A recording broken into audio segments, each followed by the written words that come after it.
Hello everyone, मैं हूँ बीना और टेंगी किचन में आपका स्वागत है। आज हम कॉर्न के पकोड़े बनाएंगे जो कि बहुत ही जल्दी बन जाते हैं और खाने में काफ़ी टेस्टी लगते हैं। तो चलिए हम कॉर्न के पकोड़े बनाना शुरू करते हैं।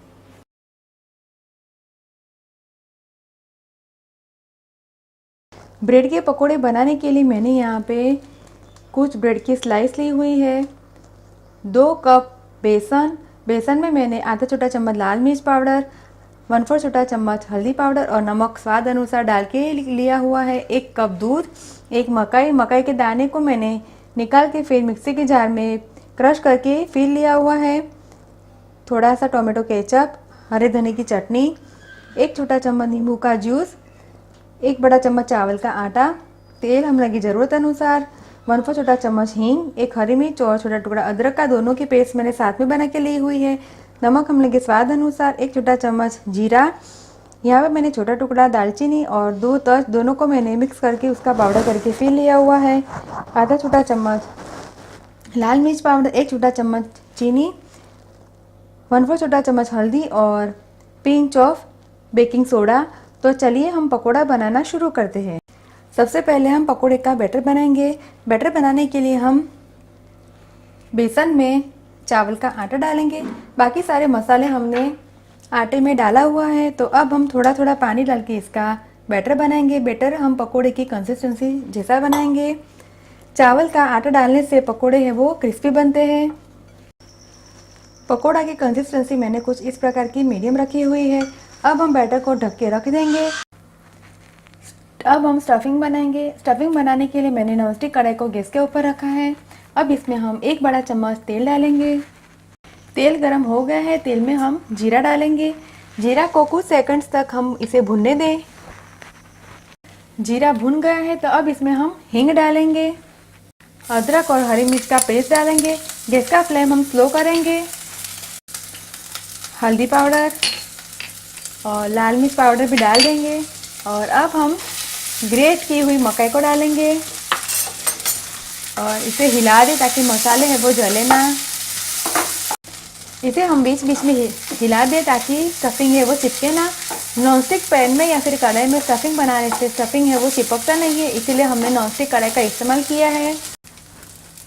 4 से 5 मिनट तक मैंने मिश्रण को सेका है। तो अब हम इसमें दूध डालेंगे। अब हम स्वाद अनुसार नमक डालेंगे। मिश्रण में दूध डालने से स्टफिंग है वो काफ़ी क्रीमी बनता है और उसका टेस्ट भी अच्छा आता है। शक्कर, मैंने मिश्रण में शक्कर डाल दी है। शक्कर ऑप्शनल है, अगर आपको पसंद ना हो तो आप इसे अवॉइड कर सकते हैं। मिश्रण को हम हिला दें। दूध है वो जल गया है। तो अब हम इसमें दालचीनी और लौंग का पाउडर डालेंगे और मिश्रण को हिला देंगे। मिश्रण को हम ज़्यादा थिक नहीं करेंगे, इसे हम थोड़ा सा सॉफ्ट रखेंगे क्योंकि इसे हमें ब्रेड में स्टफ़ करना है। मिश्रण है वो बनके तैयार है। तो गैस का फ्लेम हम बंद करेंगे और गैस बंद करने के बाद ही हम नींबू का जूस डालेंगे। तो अब हम नींबू का जूस डालेंगे और इसे हिला दें। शक्कर और नींबू के जूस डालने से पकोड़े है वो काफ़ी चटपटे टेंगी लगते हैं। ब्रेड को स्टफ़ करने के लिए मैंने चॉपिंग बोर्ड के ऊपर ब्रेड की स्लाइस ली है। पकोड़ा हम गोल बनाएंगे। तो गोल पकोड़ा बनाने के लिए मैंने यहाँ पे छोटा ग्लास का इस्तेमाल किया है। अगर आप चाहे तो कुकी कटर का भी इस्तेमाल कर सकते हैं।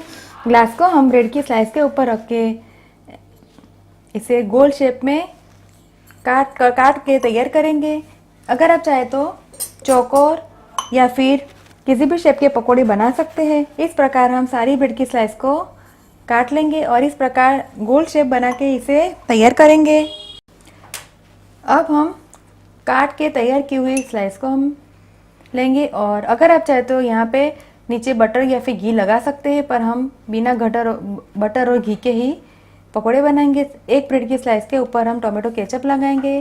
अगर आप चाहे तो लहसुन की चटनी भी लगा सकते हैं और दूसरी ब्रेड की स्लाइस के ऊपर हम हरी चटनी लगाएंगे। मैंने यहाँ पे स्टफिंग को ठंडा करके फिर लिया हुआ है। स्टफिंग को मैंने ठंडा कर दिया है और चम्मच की सहायता से हम ब्रेड की स्लाइस के ऊपर स्टफिंग को रखेंगे और दूसरी ब्रेड की स्लाइस से इसे हम कवर करेंगे। इस प्रकार हम सारे पकोड़े को इस प्रकार स्टफ़ करेंगे। पकोड़ों को मैंने स्टफ़ कर दिया है। इतने स्टफिंग में से ऐसे पकोड़े 8 पकोड़े बन के तैयार होंगे। मैंने यहाँ पे छोटी ब्रेड की स्लाइस का इस्तेमाल किया है, सबसे छोटी ब्रेड, जो हमें टोटल 16 चाहिए। तो चलिए अब हम पकोड़े को फ्राई करेंगे। मैंने तेल को गैस के ऊपर गर्म करने के लिए रख दिया है। अब हम बैटर में चुटकी भर सोडा डालेंगे और इसे हिला दें। तेल गर्म हो गया है, तो अब हम पकोड़े को फ्राई करेंगे। ब्रेड की स्लाइस को हम बेसन में डालेंगे और बेसन के बैटर से इसे हम चारों ओर अच्छी तरह से कोट करेंगे। और कोट करने के बाद हम इसे तलने के लिए कढ़ाई में डालेंगे।